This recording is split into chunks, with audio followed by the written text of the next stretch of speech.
నమో బుద్ధాయ.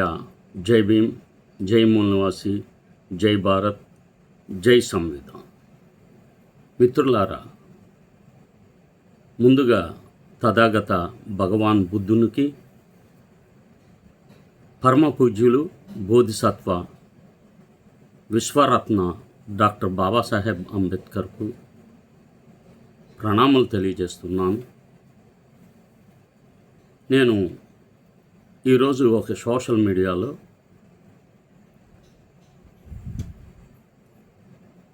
Supreme court మాజీ ప్రధాన న్యాయమూర్తి గారు గవాయ్ గారు చాలా ఆందోళన కలిగించే విధంగా వీళ్ళ మూలాలు మర్చిపోయి అంధవిశ్వాసాలకు లోనయ్యి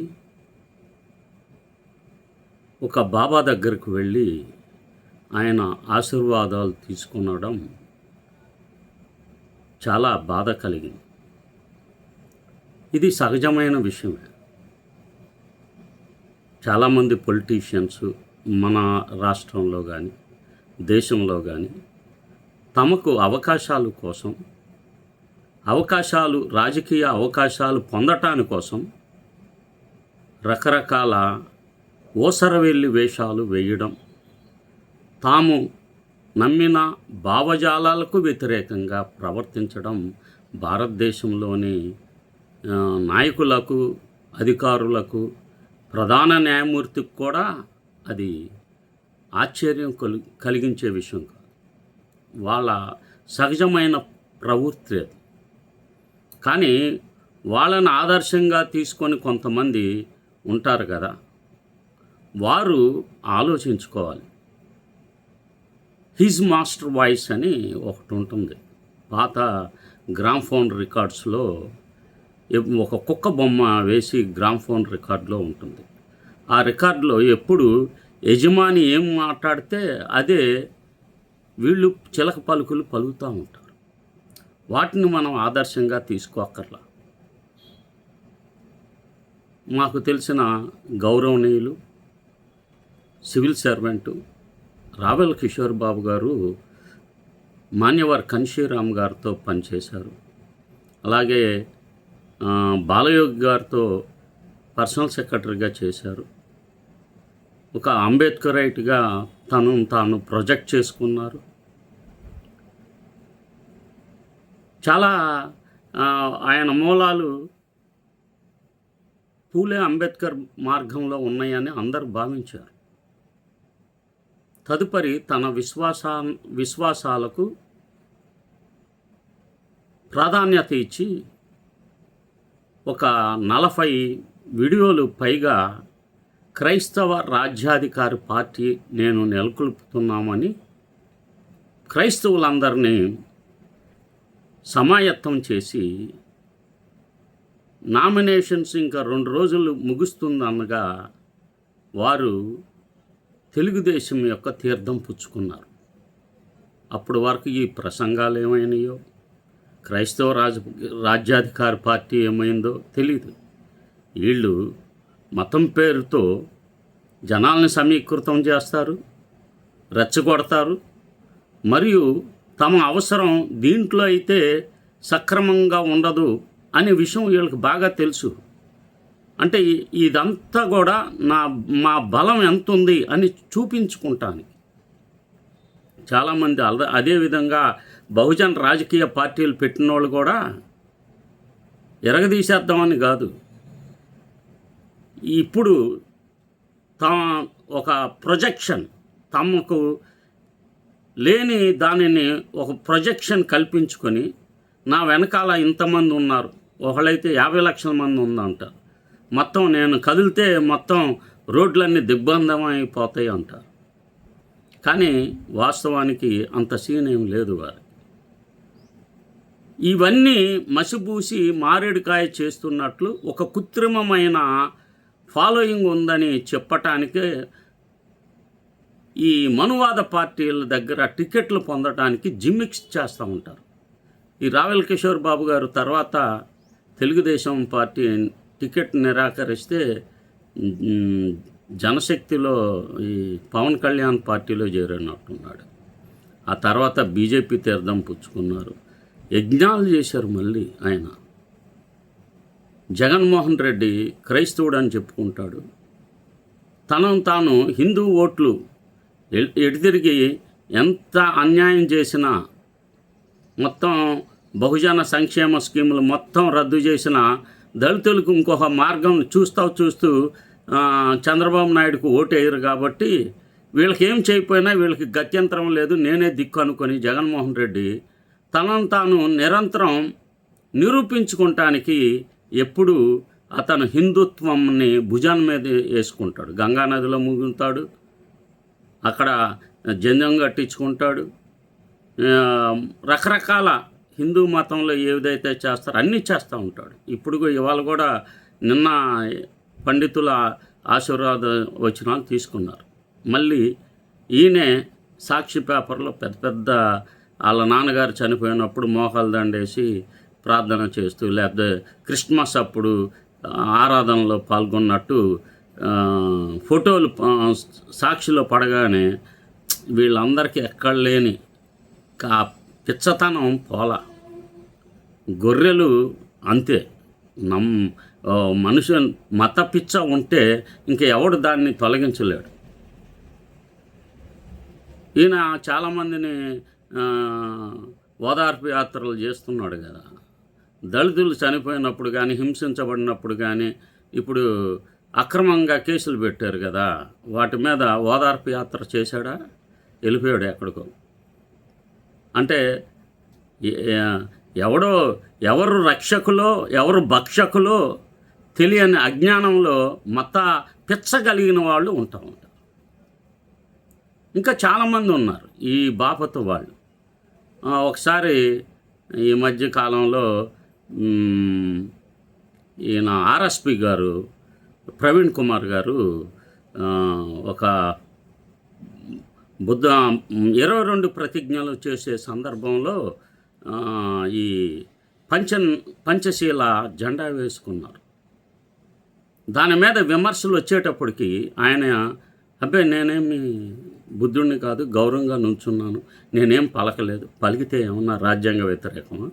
22 ప్రతిజ్ఞలు చెప్పటం రాజ్యాంగ వ్యతిరేకమా? పంచశీల జెండా ఇస్తాం ఏమన్నా రాజద్రోహమా? అంటే హిందూ ఓట్లు పడవు. అబ్బే మేము హిందువులు అండి, మేము హిందూ పురోహితులతోనే తీసుకొచ్చి పెళ్ళిళ్ళు చేసుకున్నాం, మా భార్య అదే పద్ధతి, అసలు మేము కోస్తే మొత్తం హిందువులం సింధువులం ఏదన్నా చెప్తారు. ఇవి అంటే ఏ ఎండక గొడుగు పట్టడం ఈ రాజకీయాల్లో ఉండేవారికి ఉండే సహజమైన లక్షణం. చాలామంది సివిల్ సర్వెంట్స్ కూడా ఈ బాపతోళ్ళు ఉన్నారు.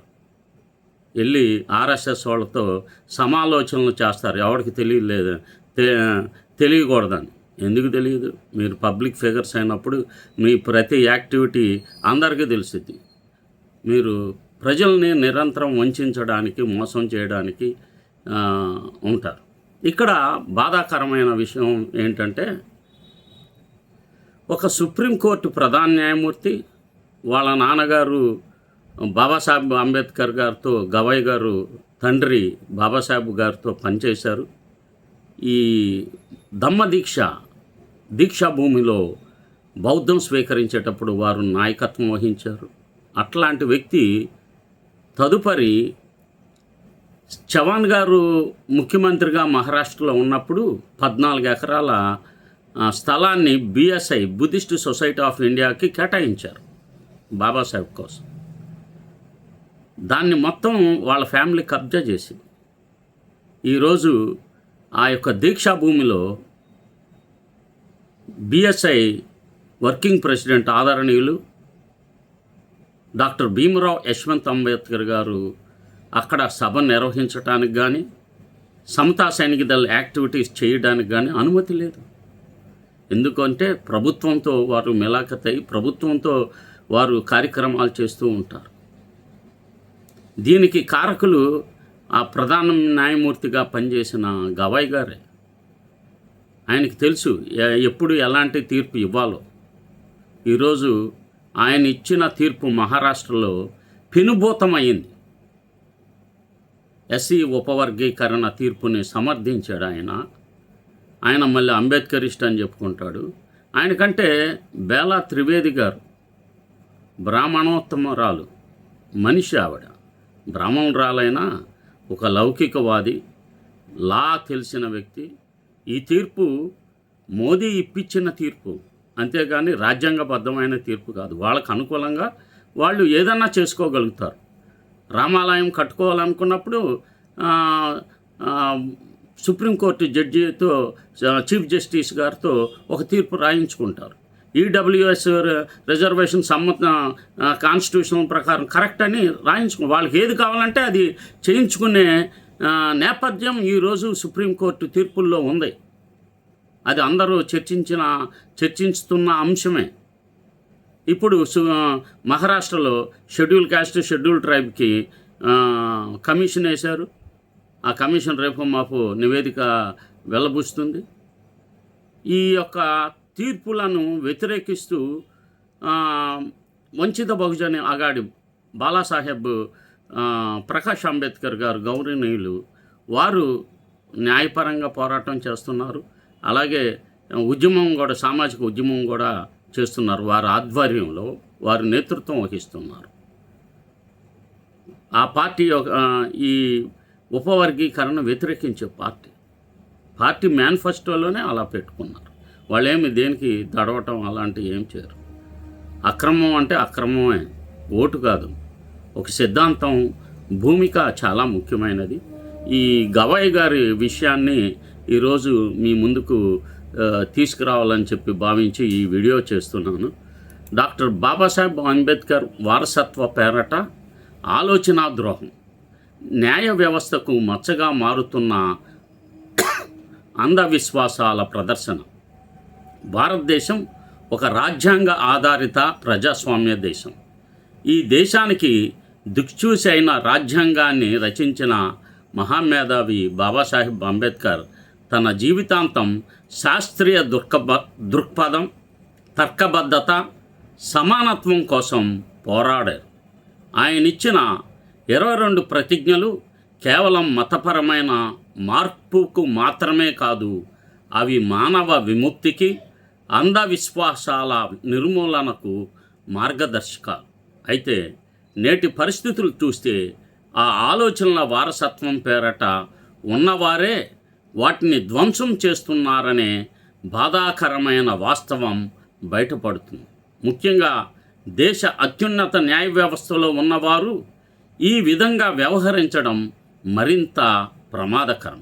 ఇటీవల సుప్రీంకోర్టు ప్రధాన న్యాయమూర్తిగా ఎదిగిన బిఆర్ గవాయ్ గారు కుటుంబ సమేతంగా బాగేశ్వర్ ధామ్ సందర్శించి అక్కడి చమత్కారాలు, ఆధ్యాత్మిక శక్తుల గురించి ప్రశంసించడం తీవ్ర ఆందోళన కలిగించే విషయం. ఇది సాధారణ వ్యక్తిగత విశ్వాసంగా చూడలేం. ఎందుకంటే ఆయన కూర్చున్న పదవి రాజ్యాంగ పరిరక్షణకు ప్రతీక. రాజ్యాంగంలోని ఆర్టికల్ 51AH ప్రతి పౌరుడికి శాస్త్రీయ దృక్పథం, మానవత విలువలు, విచక్షణ బుద్ధి పెంచుకోవాలని స్పష్టంగా చెబుతుంది. అటువంటి విలువలను కాపాడాల్సిన వ్యక్తి అంధవిశ్వాసాల కేంద్రంగా పేరుగాంచిన స్థలంలో పాల్గొని వాటిని సమర్థించడం అనేది రాజ్యాంగ ఆత్మకు విరుద్ధం. ఇక్కడ ముఖ్యమైన ప్రశ్న ఏమిటంటే, న్యాయమూర్తి వ్యక్తిగత విశ్వాసం ఎక్కడ ముగిస్తుంది, ప్రజా బాధ్యత ఎక్కడ మొదలవుతుంది? ఒక సామాన్య పౌరుడు అంధవిశ్వాసంలో పడితే అది వ్యక్తిగత సమస్య. కానీ ఒక సుప్రీంకోర్టు మాజీ న్యాయమూర్తి అదే పని చేస్తే అది సమాజానికి తప్పుడు సందేశం పంపుతుంది. చమత్కారాలు నిజమే, బోందుగిరి సరైనదే అనే భావన బలపడుతుంది. ఇది ప్రజలలో శాస్త్రీయ దృక్పథాన్ని కుంచేస్తుంది. ఇంకా ప్రమాదకరమైన విషయం ఏమిటంటే, బాగేశ్వర్ ధామ్కు చెందిన ధీరేంద్ర శాస్త్రి తరచూ హిందూ రాష్ట్రము మత ఆధారిత రాజకీయాలపై వ్యాఖ్యలు చేస్తూ ఉంటారు. ఇవి భారత రాజ్యాంగంలోని ధర్మ నిరపేక్షతకు విరుద్ధం. అలాంటి వ్యక్తుల వద్దకు వెళ్ళి నమస్కరించడం అంటే వారి ఆలోచనలకు మౌనంగా మద్దతు ఇవ్వడమే. డాక్టర్ అంబేద్కర్ స్పష్టంగా హెచ్చరించారు, హిందూ రాష్ట్రం ఏర్పడితే అది ఈ దేశానికి అతిపెద్ద ప్రమాదం. అయితే అదే ఆలోచనలకు వ్యతిరేకంగా పోరాడిన డాక్టర్ అంబేద్కర్ వారసత్వాన్ని చెప్పుకునే వ్యక్తులే నేడు ఆ శక్తుల ముందు తలవంచటం ఎంత వ్యతిరేకత ఉంది. ఇక మరొక కోణం, శాస్త్రీయ దృక్పథం కోసం పోరాడుతున్న సామాజిక కార్యకర్తలు, ఉద్యమకారులు అంధవిశ్వాసాలపై ఫిర్యాదులు చేస్తుంటే దేశ అత్యున్నత న్యాయస్థానంలో ఉన్నవారు వాటిని మహిమాపూర్ణంగా చూపించడం, అద్భుతాలుగా చెప్పడం సమాజాన్ని ఎటు తీసుకువెళ్తుంది? బాబాసాహెబ్ ఒక మాట చెప్పారు, మానవుడి విముక్తి విజ్ఞానం ద్వారానే సాధ్యం, చమత్కారాలతో కాదు, స్వస్థతలతో కాదు. ఈ మాటలు నేడు మరింత ప్రాముఖ్యతను సంతరించుకున్నాయి. న్యాయమూర్తి గవాయ్ గారు సుఖ సమృద్ధి కోసం ప్రార్థించాను అని చెప్పడం మరింత విచిత్రంగా ఉంది. ఒక రాజ్యాంగ పదవిలో ఉన్న వ్యక్తి సమృద్ధిని కర్మకాండల ద్వారా ఆశించడం, ఇది ప్రజాస్వామ్య విలువలపై నమ్మకం కోల్పోయిన సంకేతం కాదా? సమృద్ధి అంటే సమాన అవకాశాలు, న్యాయం, హక్కుల రక్షణ, ఇవే కదా. ఈ సంఘటన ఒక వ్యక్తిగత తప్పిదం మాత్రమే కాదు, ఇది ఒక పెద్ద ఆలోచన సంక్షోభానికి సంకేతం. పదవులు పెద్దవిగా ఉండవచ్చు, కానీ ఆలోచనలు చిన్నవైతే సమాజానికి అపాయం తప్పదు. కాబట్టి ఈ సంఘటన మనకు ఒక గట్టి హెచ్చరిక. బాబాసాహెబ్ పేరును ఉపయోగించడం సరిపోదు, ఆయన ఆలోచనలను ఆచరణలో పెట్టాలి. లేకపోతే ఆ వారసత్వం కాదు, అది ద్రోహం అవుతుంది. ఈ దేశ ప్రజలు, ముఖ్యంగా బాబాసాహెబ్ ఆలోచనలు నమ్మేవారు ఇలాంటి సంఘటనలు తీవ్రంగా పరిగణించి స్పందించాలి. లేకపోతే రేపటి తరాలు శాస్త్రీయ దృక్పథం కాదు, అంధవిశ్వాసాల బానిసలుగా మారే ప్రమాదం ఉంది. కనుక పూలే అంబేద్కర్ వాదులు, లౌకికవాదులు ఈ విషయంపై మన సమాజంలో అంధభక్తిని, మూఢ విశ్వాసాల నమ్మకాలను రాజకీయ నాయకులుగా వీటినన్నిటిని బలపరిచే వారి పట్ల చాలా జాగ్రత్తగా ఉండాలి. ఇవి చాలా పార్టీలు చేస్తున్నాయి.